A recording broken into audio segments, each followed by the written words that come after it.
in our hearts, and wisdom in every decision. Guide us every day, Lord, and may we do everything with kindness and purpose. Our Father who art in heaven, hallowed be thy name, thy kingdom come, thy will be done on earth as it is in heaven. Give us this day our daily bread and forgive us our trespasses, as we forgive those who trespass against us, and lead us not into temptation, but deliver us from evil. Amen. In the name of the Father, and of the Son, and of the Holy Spirit. Amen. Amen. Thank you, Cara. Good morning again. We are here because I want to give a wrap up lecture on metabolism because that will be our ito na ni, coverage for the exam. So let me share my screen. Wait, if you have any question, please feel free to ask question while I do the wrap up lecture.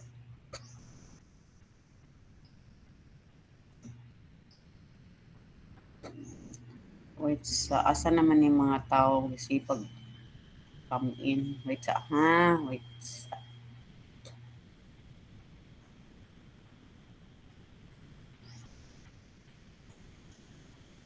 Ato sang tagag 10 minutes ning 2 minutes ning uban nga dili maka to join. Please ay sa akin asa ko chat ha. Please join na kay 2 minutes. Start.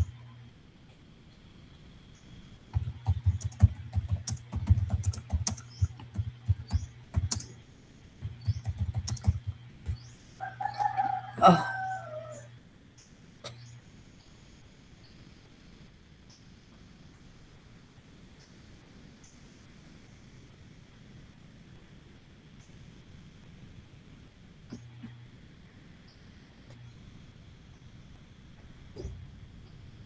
Are you seeing my screen?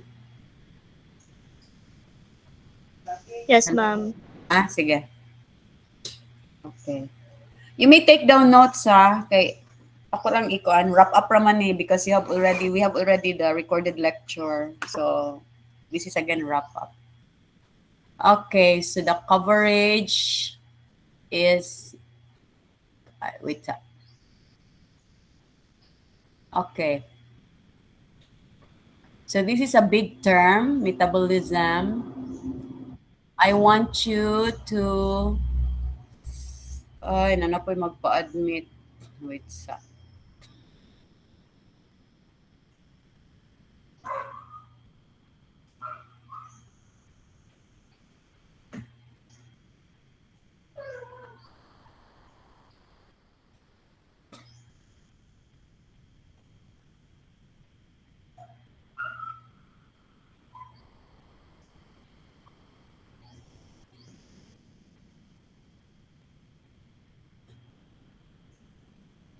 Asan ako? So, are you seeing now? Okay.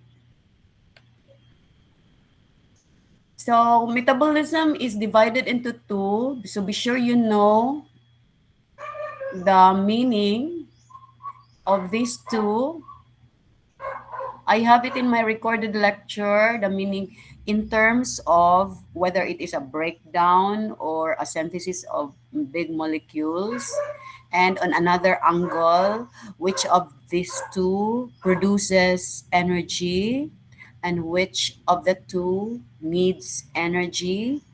And on another angle, catabolism is associated with oxidative kind of reaction. That means the reaction involved is an oxidation reaction. Anabolism, on the other hand, is a kind of reaction where the type of reaction expected is described as reductive. In other words, there is reduction reaction going on. Okay. In terms of release of energy, there is a release of energy for oxidative, but there is a need of energy for anabolism. And on the sizes of the molecule, so catabolism is the breakdown. So from big, it becomes smaller. And the other one is, this is a synthesis, so from smaller molecule to bigger molecule. So in my first recorded lecture, there are questions, exercises, and for each of the given process, you are asked to identify whether the process is anabolism or catabolism. So that's one aspect of preparation that I will need you to do. Another one is the stages of catabolism. So by the way, in the context of our lesson, the remaining 3 chapters of our uh, fourth edition is catabolism. That means we are breaking down the food that we are eating, and it is an oxidative reaction, and there is energy produced. So I want you to refer to the screen in one of the recorded lecture. There is a diagram where it shows stages of catabolism of both of the 3 groups of food, which is classified into polysaccharides, fats representing lipids, and protein. So if I am going to make a simplified schematic diagram here, it would look like this. So actually we can interchange the 3. So we have, for example, carbohydrates, carbs, I just write carb, and then represented by polysaccharide, for example. Maybe we can have it in one box. Then the other food that you are eating is fats, that is representing, or fats or oil representing lipids. And the other one is protein. So where is the stages? So you have here first stage or stage 1. I even joke there that we're not talking about cancer. Anyway, stage 1 represents digestion process. This is when we put our food in the mouth, and that big chunk of food are broken down chemically speaking, no? So if we eat rice, pasta, or bread, for example, we are eating starch. Starch is polysaccharide. If we're eating oil or salad dressing, then we are eating fats. And if we are eating a piece of meat, then we are eating protein. So how is it? Carbohydrates we know, and also based on my recorded lecture. So it starts in the mouth, okay? And then our essence here is it becomes monosaccharide. Okay, just put monosac. Anyway, our representative molecule here is glucose. As for the fats, digestion is very, very low in the mouth, very, very small or low in the stomach. But fats digestion, most of the digestion in the fats happen, and also it is completed in the small intestines. So, carbo, let's go back to carbo. It starts in the mouth, and then when you swallow your food, it stops in the stomach because the enzyme in our mouth, which is called salivary amylase, which helps break down the long chain of amylose and amylopectin from starch into smaller, shorter molecule. This salivary amylase is denatured when we swallow, and it reaches the stomach because the stomach is very acidic. So digestion of the carbohydrates stops in the stomach, but in the small intestines, it is continued and completed. Okay, let's go to fats. Again, very low in the mouth, as to negligible, in the stomach, very, very low. But in the small intestines, it is completed. And usually we can split this into two because it is separated into two. One is glycerol and the other one is fatty acid. So protein, on the other hand, it starts in the stomach because in the stomach there is an enzyme, a protease enzyme called pepsin, and the pepsin breaks peptide bonds or the amide bond, and it is further continued in the small intestines, and in the small intestines they are now completed. Your protein is now broken down into amino acids. So I just call it AA. So plangga, this kind of reaction and this kind of reaction and this kind of reaction, the one I put with a star, we call these reactions hydrolysis reaction. So stage 1 is actually just hydrolysis reaction. We know very well hydrolysis. It means in the presence of water, we break the bond. Okay. So once in the small intestines, all the disaccharides or the polysaccharides are converted into all monosaccharides, then they are absorbed in the villi of our intestines and they go into our circulatory system. Then our glucose or the blood sugar will increase kasi we have intake of monosaccharides.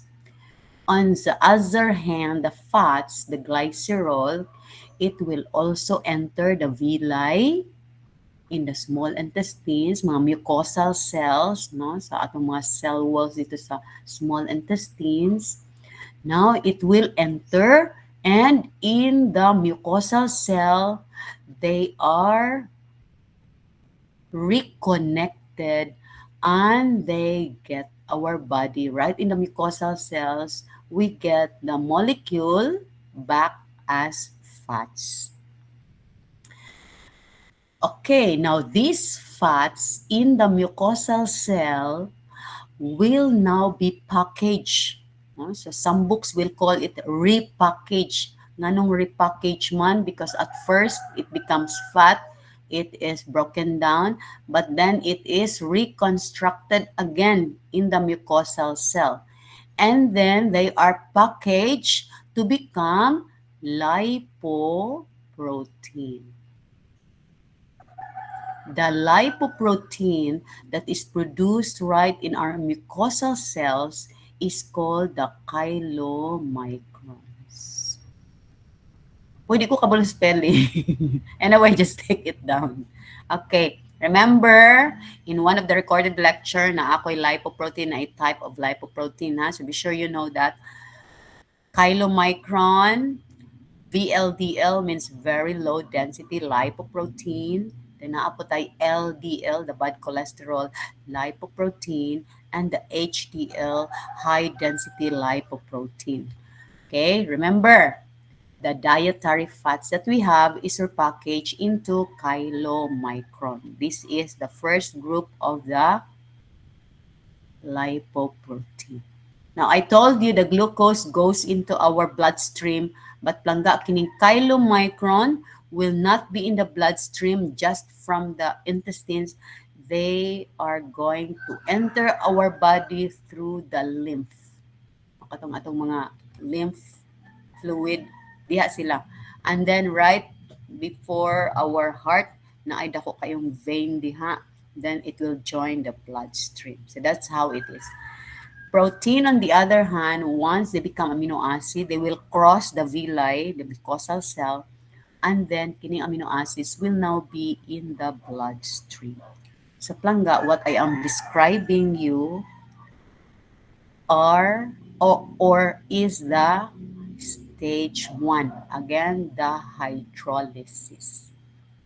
Now let's go to stage 2. The stage 2 will be different from each of them, and then it is now chemically breaking down your food. So let's start with carbohydrates. The glucose here will undergo a pathway. So in biochemistry, when we say metabolic pathway, it represents a series of chemical reactions. Some are linear, some are cyclic. Now, glucose is C6H12O6. It will be broken down. Langga ha, I just put it so many arrows, but it means 10 kinds of reactions. So after glucose will undergo 10 series of 10 reactions, at the very end of the 10th reaction, there will be two pieces of C3 molecule. So two times, no? So I hope you can see the conservation here. One piece of C6, nahimo siyang two pieces of C3. Remember, this is catabolism, so the molecule is broken down, smaller. Now, what is the name of each of the C3 molecule? So be sure, Plangga, you know the name. I write it down. We call it pyruvate. No? At the very end of the 10th reaction, our cell, by the way, glycolysis happens in the cytosol. Kabalo po mo unsa ng cytosol. Plangga na ay ni. Unsa good ni karon pa ni sila ni sulod. How do I have it? Ako sa ning i-admit. Ay, wait sa. Tapen.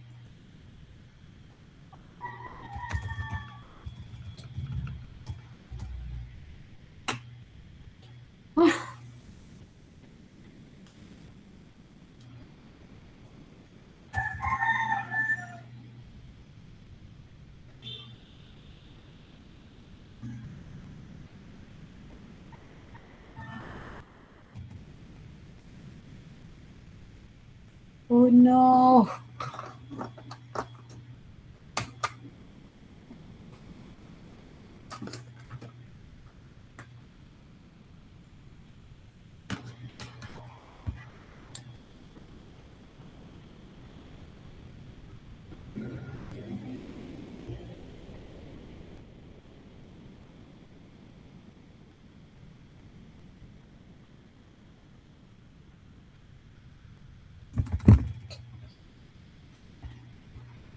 Mhm.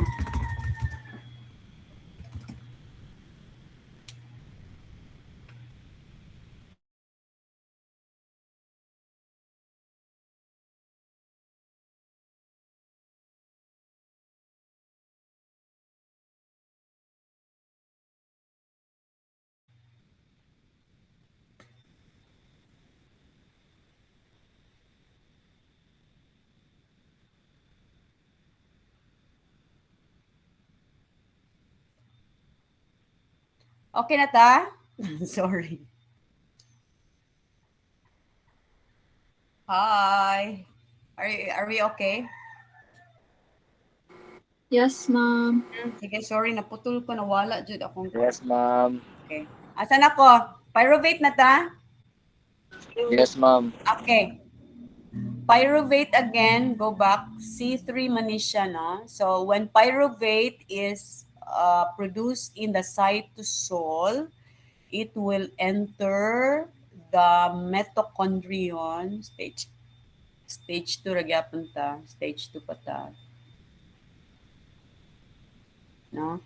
It will enter the cytosol and mitochondrion, and once it is inside the mitochondrion, your C3 will be further broken down into one piece of one carbon and one piece of two carbon.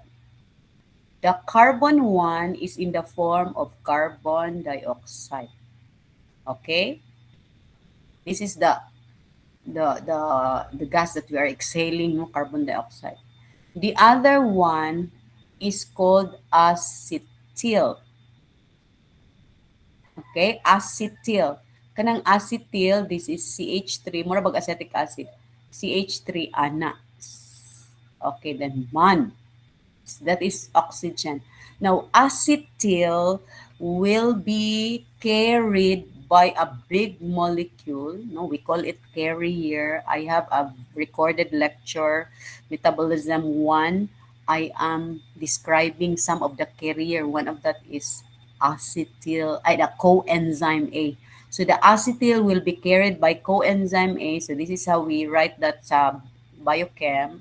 We write the structure of of acetyl, then butangan na mo ngalan nga S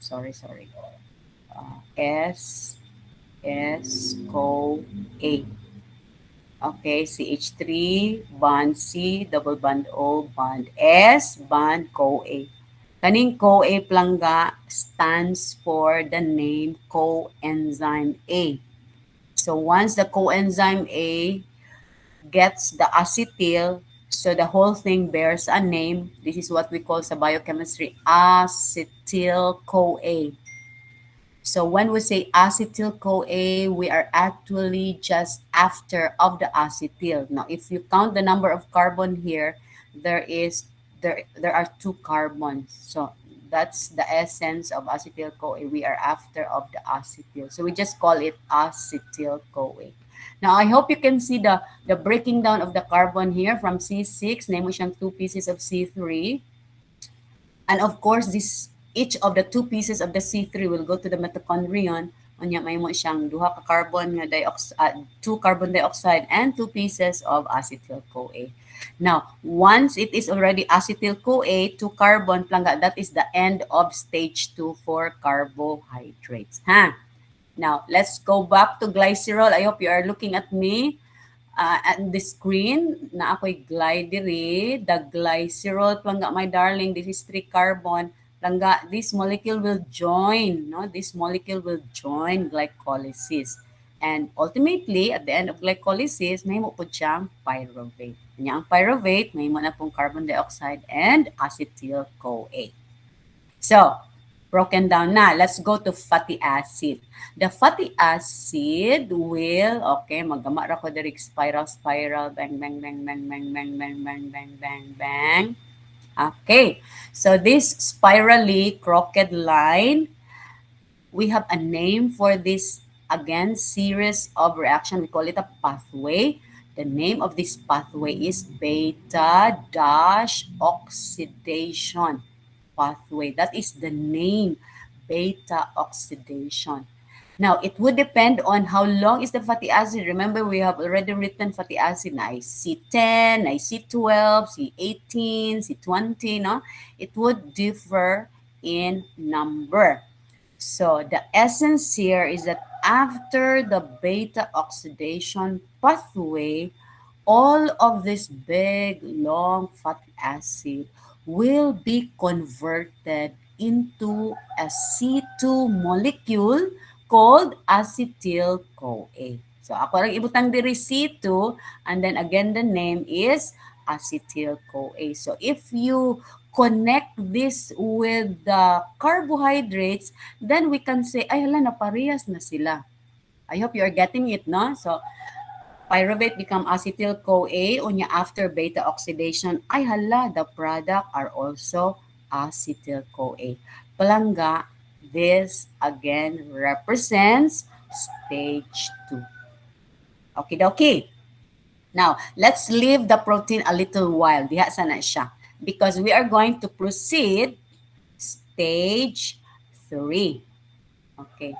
Palangga, stage 2 na ako nang gibutang nga basta at the end of stage 2, acetyl-CoA na ta. So, let's go to stage, wait, sa asa man ako. Diri ako sa ubos para maka. Okay, stage 3. Stage 3. The stage 3 is a cycle. It is a cyclic pathway. The name of the cyclic pathway is Krebs cycle. Okay, so I will draw a cyclic here. Ako ang daganag arrow. But then, wait, wala lang may akong arrow. I'll draw it again. Sorry. Okay. Akong i-point, I start from acetyl CoA. I want you to appreciate the arrow. Okay, then dagan siya arrow. Okay. Now this cyclic pathway here, it has 3 different names. But this 3 different name is actually referring to the same thing. What is one of the name? We call it Krebs. Krebs comes from the family name of the scientist, Mr. Krebs. This is also called citric acid cycle. And the other name is TCA. The TCA stands for tricarboxylic acid cycle. Why is it called Krebs? Because the scientist Krebs is the one who elucidated the series of reaction. Why is it called citric acid cycle? Because the first reaction in the cyclic pathway, the product is citric acid. Nang gitawag siya citric acid cycle. Now, why is it called TCA, tricarboxylic acid cycle? Because if you look at the structure of citric acid cycle, you can do it after, not now. You can see that the structure of citric acid cycle has 3 carboxylic functional group. So that's why the name tricarboxylic acid and then cycle. Now, this is what I want my students to prepare for the final exam. I want you to understand Krebs cycle in terms of the sequence of the name of the participating molecules.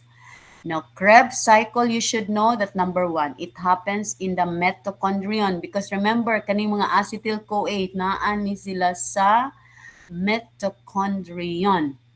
Beta oxidation, for example, happens in the matrix of the mitochondrion. Glycolysis, remember that it happens in the cytosol, but the pyruvate enters the mitochondrion. So, acetyl-CoA, whether from carbohydrates or from fats, langganaan na sila sa mitochondrion, in the matrix. Now, Krebs cycle or TCA or citric acid cycle, all of the reactions happen in the matrix in the mitochondrion. Then, there are 8 series of reaction, but it is cyclic. When we say cyclic, that means after the 8th reaction, the product, which is called oxaloacetate, will react with a new acetyl-CoA coming and then give you the citric acid first product. Now, another important product that I want to emphasize here is that for every one acetyl-CoA joining with the Krebs, there will be 2 carbon dioxide produced in the cycle, and this again are the carbon dioxide that is part of the gas that we exhale. No? So daghan na ta, di ba, na kay carbon dioxide from pyruvate. And then we have another. So acetyl-CoA, remember there are 2 carbons of acetyl, then each of these carbon is converted to carbon dioxide. That's the essence of Krebs cycle. Now, while the acetyl is broken down into carbon dioxide, there is also harvest of energy because remember, this is catabolism. So there is a release of energy. The question now is, what is the form of the energy harvested from Krebs cycle? The answer is in the form of electron harvest. So, Plangaha again, Krebs cycle, you should memorize the sequence of the name of the molecule. I will give you an example. No? Acetyl-CoA. will react with oxaloacetate in the last stage of the previous cycle. Acetyl-CoA and oxaloacetate will react together to form citrate.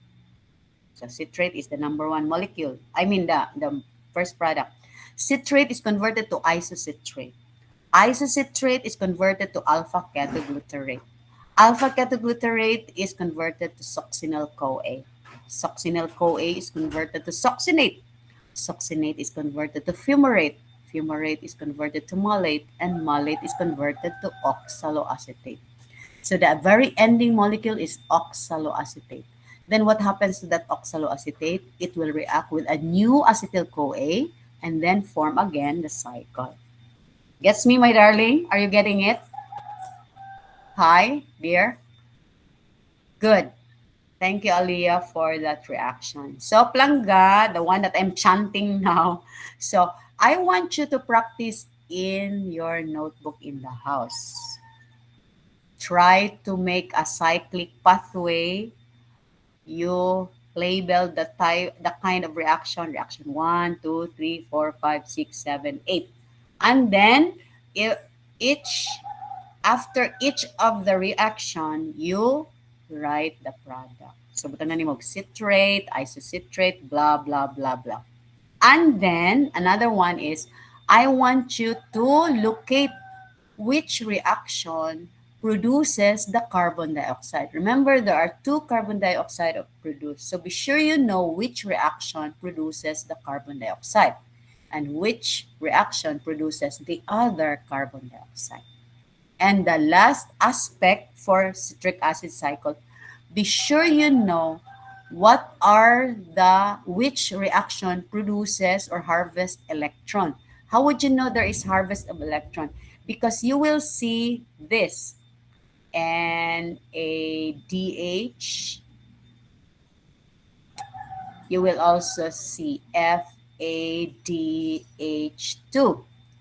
When you see this, that means there is harvest of electron. There are 3 reactions in the Krebs that produces NADH, and there is 1 reaction that produces FADH2. And another reaction produces GTP. So I want you to locate that, Planga, so that you can, internalize it. You practice drawing Krebs cycle in your notebook. Another preparatory, write it down in your notebook now. I want you to practice drawing mitochondrion. I also emphasize this in my recorded lecture. I want my students to draw, and then you label the important parts. Okay, be a good student, my darling. Now, where am I? Do you have any questions so far? Or are you getting what I am talking here? Agoy, wa na namin na. Bala namin. Anyways, citric acid. Thank you, Kezia. Krebs cycle again. Remember that is stage 3. Let's go to the last stage, and this is stage 4. So I have a small space here, so I'm just getting it and write it stage 4. Stage 4 represents ETC and oxidative phosphorylation. Planga, I have also a recorded lecture on ETC. ETC is a very complicated process, but in fairness, because we don't have much time, sorry for being absent because of my accident, I will not deal much on the electron transport chain, but you can refer that to the recorded lecture. What I want you to pick up in the ETC is the understanding. So what is the understanding? I'll just write here 2 lines. So this represents the inner membrane of the mitochondrion. That's why it's so important that you know how to draw the mitochondrion so that you know which part are we talking about.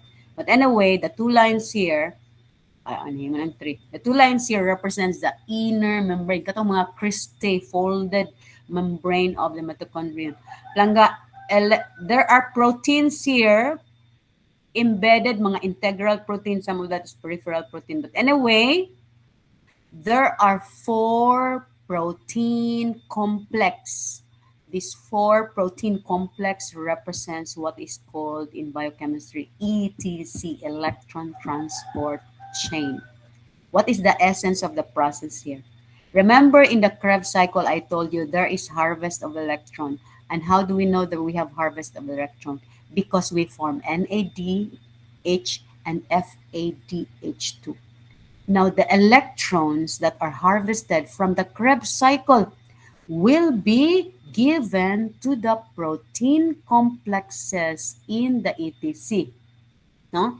So I hope you we can make an analogy of this as if NAD are, we call this again electron carrier, as if they have already electron and now they are trying to collect from the Krebs and then they are going to remit them in the protein complex. So we have 4. Now, when the electron from NAD or FADH passes by from one complex to another, this electron will be ultimately, that means at the very end of protein complex 2, the oxygen that we are breathing, I will write it down here. Remember, we are inhaling, no, diba? The one that the oxygen that we are inhaling will actually join in the last stage. Oxygen gas coming from the air that we breathe is the ultimate electron acceptor.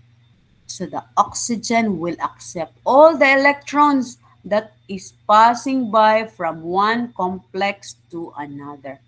When the oxygen finally accepts the electron, it will react with H+, mga proton. There are 4 of them, and together with the electrons that are accepted here. Asan ako mo write the electron? I can write the electron here, okay? So the electrons are accepted by oxygen, then together they will react with proton, then mo form sila palangga og water. Mo na ng water sa atong body. That completes the 4th stage. Now, the oxidative phosphorylation, its job is to produce ATP. What is ATP? Sa biochemistry, we call it the energy currency of the cell. A cell with so many ATP, that means high energy cell. And if the cell has low ATP, then we say we have a low energy state of the cell. Okay, I have also in my recorded lecture a detail on why ATP is called the energy currency of the cell. So now we have completed the stages 1 to 4 for both carbohydrates and fats, because again, whether fats or carbohydrates, they will turn to acetyl-CoA. When yung acetyl-CoA goes to the Krebs, Krebs turns acetyl into carbon dioxide, but electrons are harvested, and NADH, FADH2 are produced. Then this electron carrier will give the electrons to the ETC, and it will be accepted ultimately by the oxygen. Then we produce water, but the OP will also produce ATP. Okay.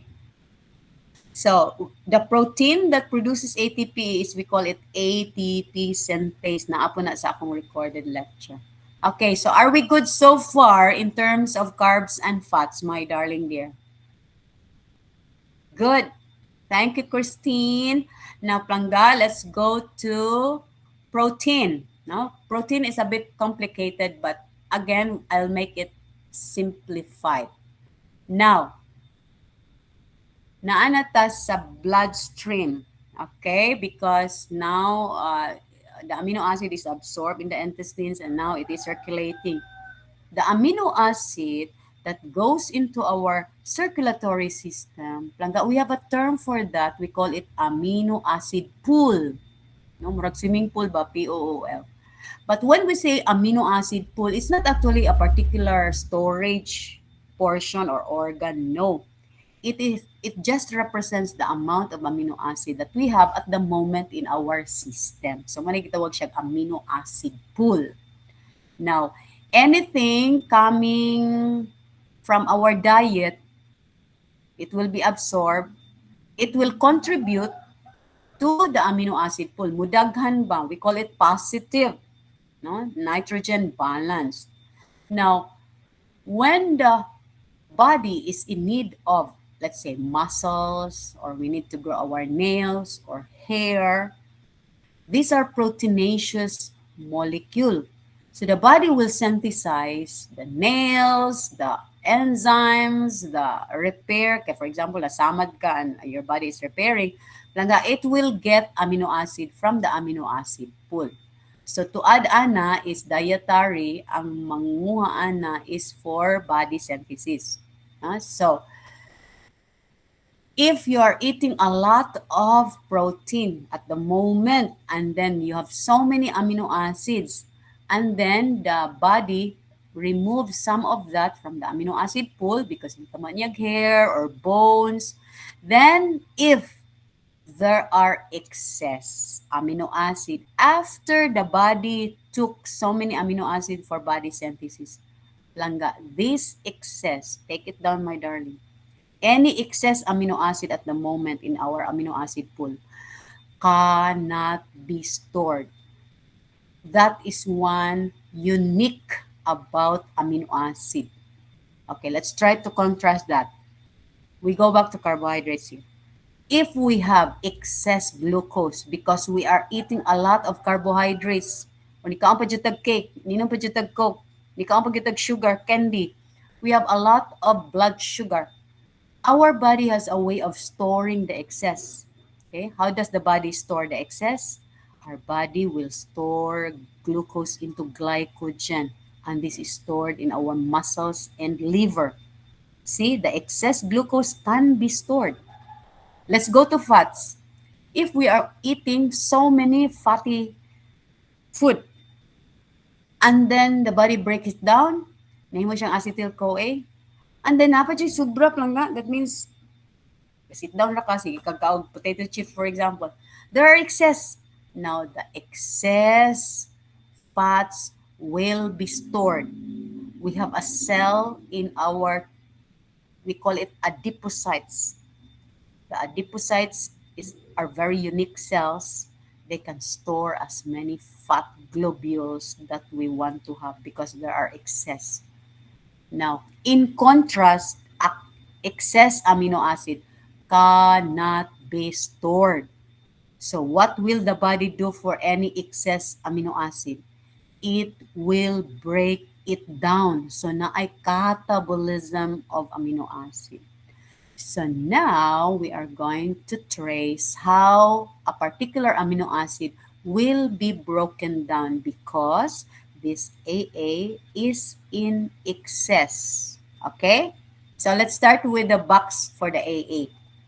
I'll just draw one arrow here and I'm gonna write the process. We call it transamination.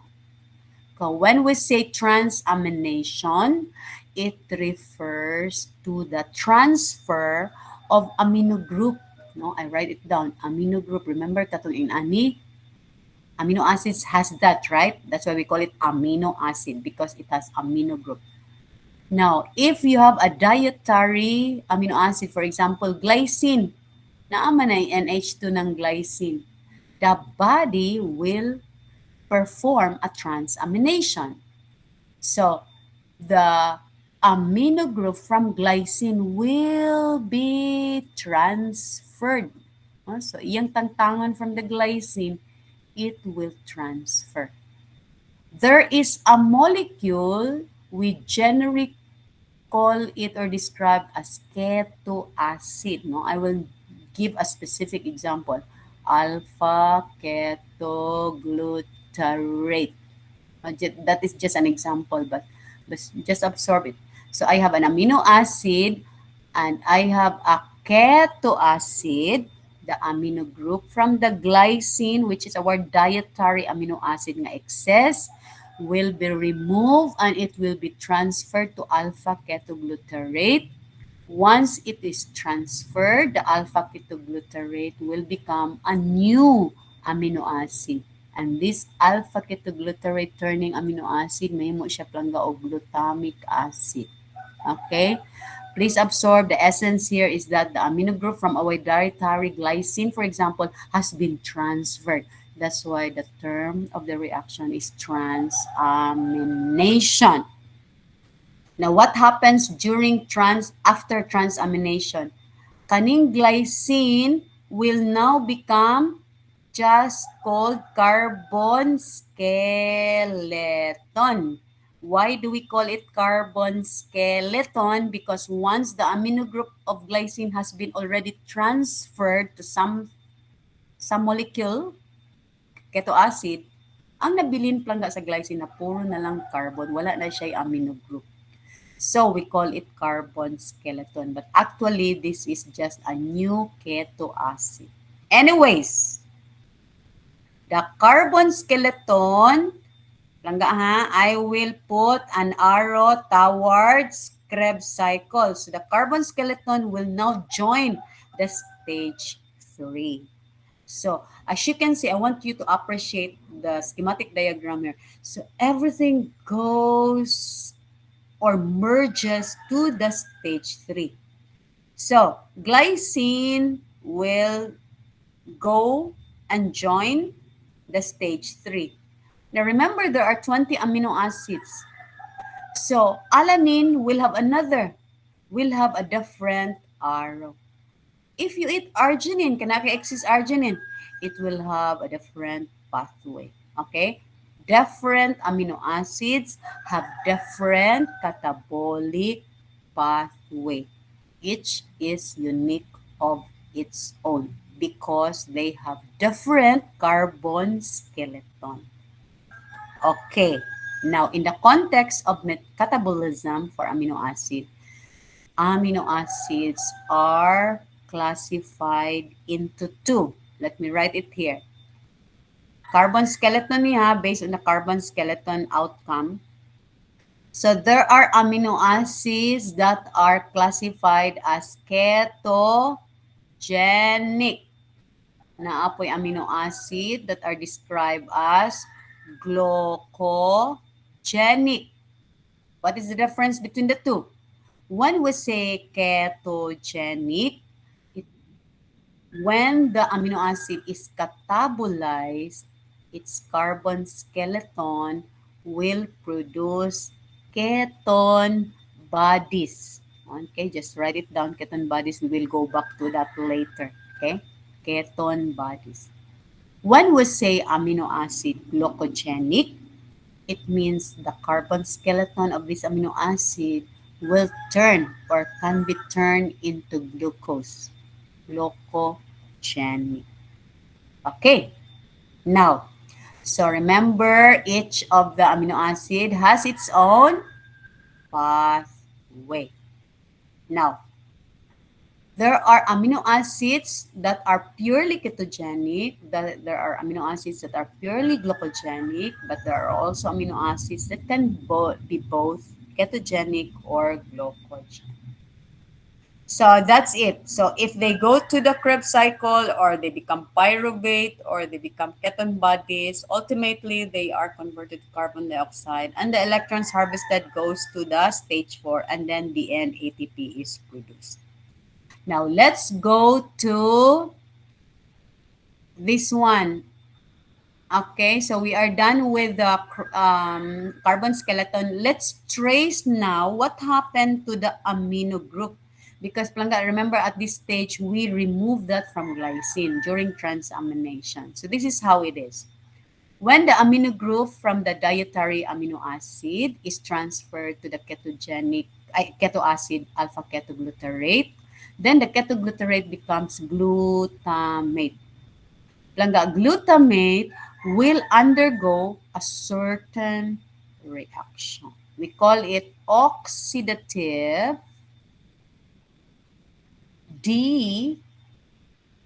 deamination. What is the essence of this reaction? It means the glutamate is split into two. No, broken down siya. The glutamate will become alpha ketoglutarate. Sumubalik siya pagka-glutarate, and then our body will produce a certain ion. Look at this ion. Wala siya'y carbon. Langga, we call it inorganic. Wala may carbon. Inorganic ammonium ion. You should know that NH4 plus, or the ammonium ion, is very toxic to the cell. If its concentration reaches as a certain level, it will be considered toxic. The body does not want to poison itself.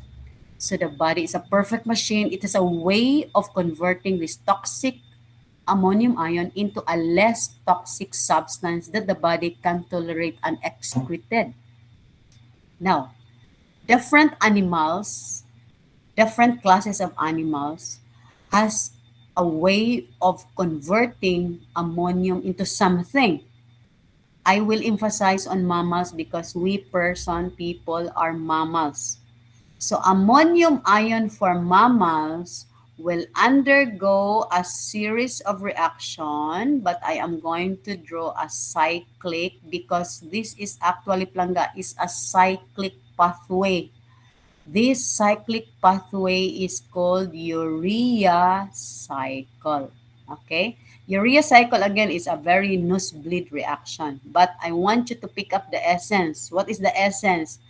The urea cycle functions to convert the toxic ammonium ion into a less toxic product called urea, which the mammal can excrete through the urine. So plangga pa na itong mga ihi, plangga, pwede nang ma-fertilizer because it contains urea. Urea is a one of the component of fertilizer. I hope you heard some of the saying that some women who have orchids will dilute their urine and sprinkle it to their orchids. That is actually true. Now, go back to our topic. So, mammals convert ammonium ion into less toxic urea, which is soluble in water and excreted through the urine. That is mammals. Birds, for example, wala na sila urea cycle, no? Birds converts ammonium ion into uric acid. I have a very nice footage of that in my recorded lecture. Spiders has another way of converting ammonium ion into something else. Fish, once the ammonium ion is produced, yara nang i-excrete directly and the ammonium ion combines with your water. That explains why if you don't clean your aquarium for many days, manimahong pangsot ang inyong room. This is because of the ammonium ion that is released by the fish and combines with the water. That's why we need to clean often or regularly the water in our aquarium. So I have again recorded lecture for that. Now, do you have any question so far? None? Silence means yes? What? Hoy, napa ba mo kayo? Pauli na ko if you don't want. Okay, thank you, Kisha, Joshua. Okay, planga ha, what is this? This is showing you stage 1, stage 2, 3, and 4 of catabolism. Now, I have another screen. So, unsa to akong mga task? Draw the mitochondrion and label. What's the second one? Krebs cycle practice. Huh? Okay. let's go to glycolysis. Unsa ganito, there are 10 reactions of glycolysis. The product is pyruvate. And then, according to science, based on calculation, 1 mole of glucose, 1 piece of glucose, 1 molecule of glucose, will produce, wala, nawala na po. Oh, where am I? On current slide. Sorry, I'm lost. Asa na po ko? Wait. Mag-stop sharing sa ako. Ka-share na po na ako again, ha, dear. I think nabuang niya akong laptop. Okay, I will share again. Where am I? Okay.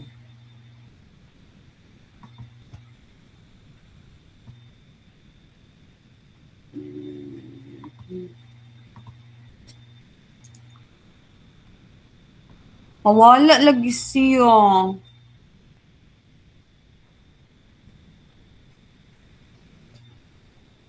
Ano na?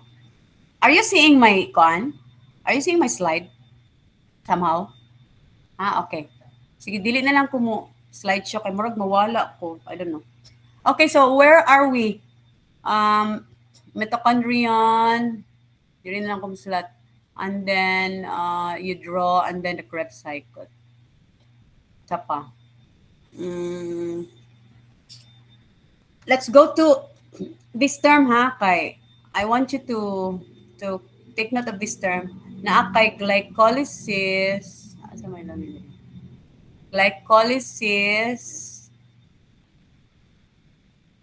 Ito ni. Glycolysis. Naapoy term nga gluconeogenesis.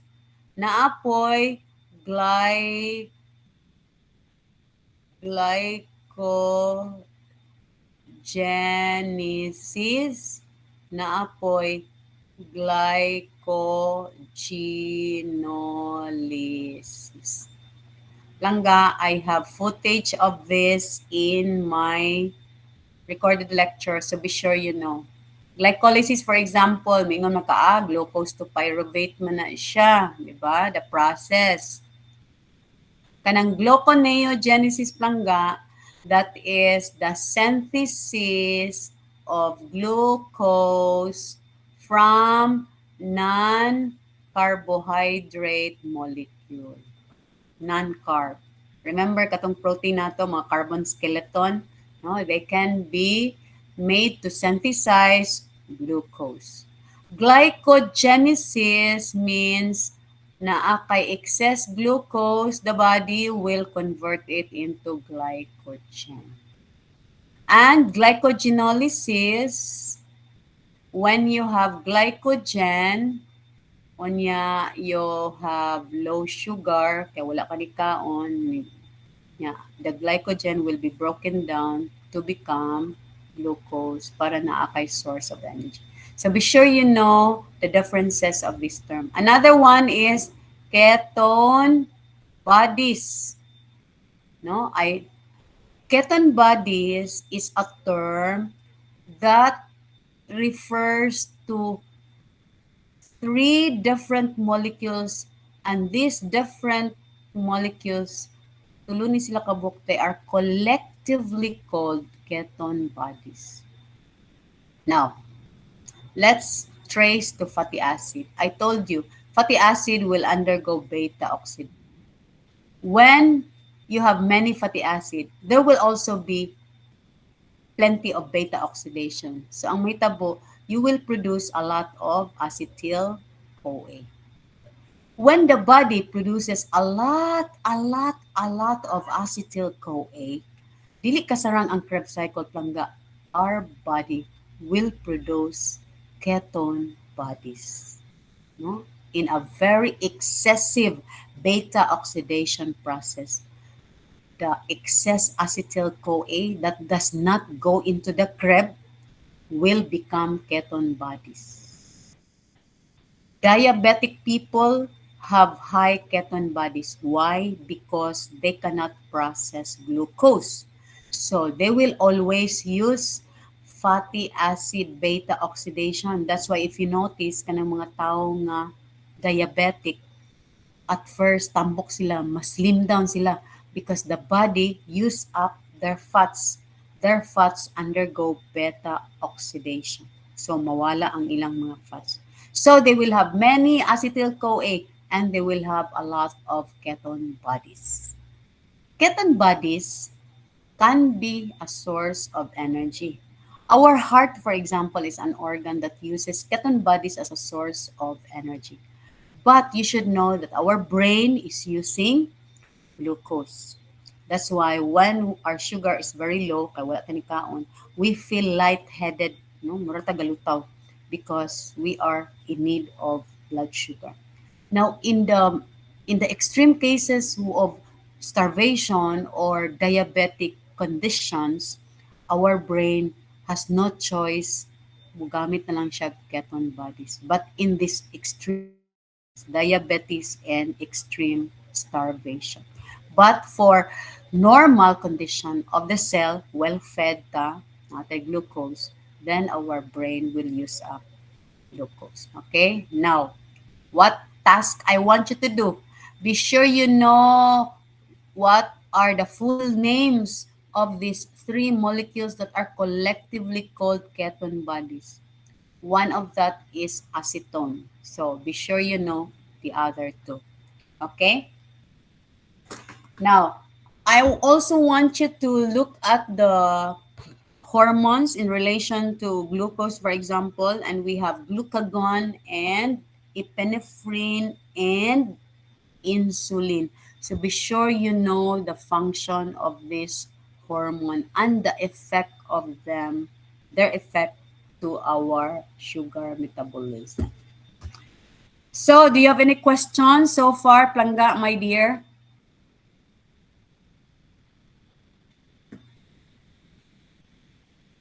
Now,